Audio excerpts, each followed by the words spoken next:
Hello दोस्तों, मेरा नाम है आशीष और स्वागत है आपका क्रीपी टॉकिंग यूट्यूब चैनल में। आज हम जो स्टोरी के ऊपर बात करेंगे वो सच्ची घटना पर आधारित होगी। यह कहानी 2 पार्ट में होगी। इसका पहला पार्ट आपको स्टोरी समझने में हेल्प करेगा और दूसरा पार्ट जो इसका रहेगा वो उसमें होगा मेन क्लाइमैक्स। लेकिन आप ये जान लें कि फर्स्ट पार्ट को बिना देखे हुए आपको स्टोरी समझ में नहीं आएगी, तो इसीलिए फर्स्ट पार्ट देखना बहुत इम्पोर्टेंट है। तो चलो गाइज, अब ज़्यादा टाइम को वेस्ट नहीं करते हुए स्टोरी पे आते हैं।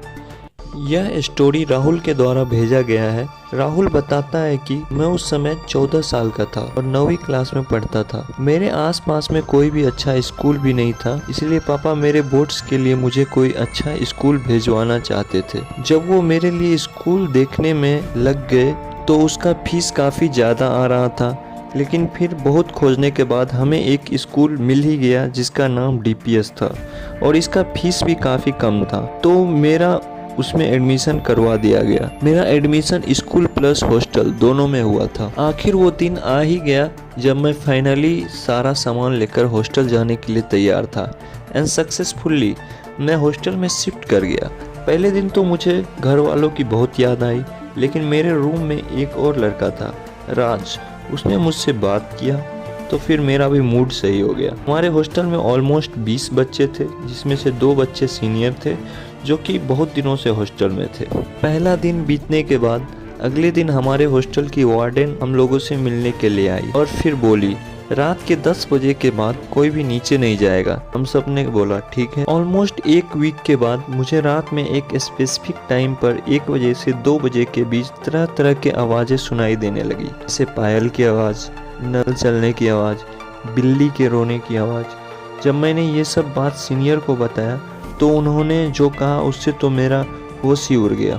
उन्होंने बताया कि पता है ये हॉस्टल इतना ज़्यादा सस्ता क्यों है।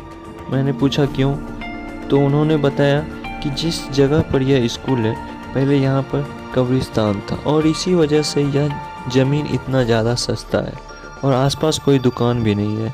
1 साल पहले की बात है, एक लड़के के ऊपर जिन्न आ गया था।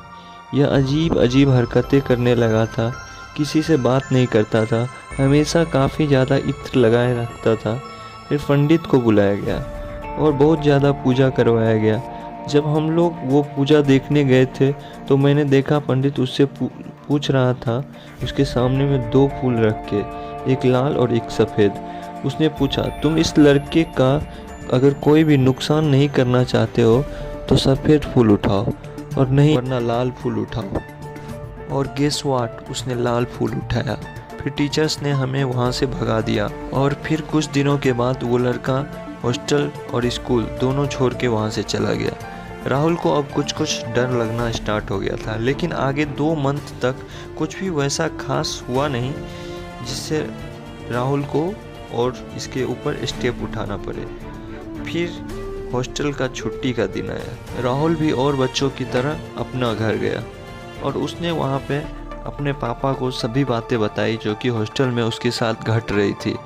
लेकिन उसके पापा ने इस सब पर ज़्यादा ध्यान नहीं दिया।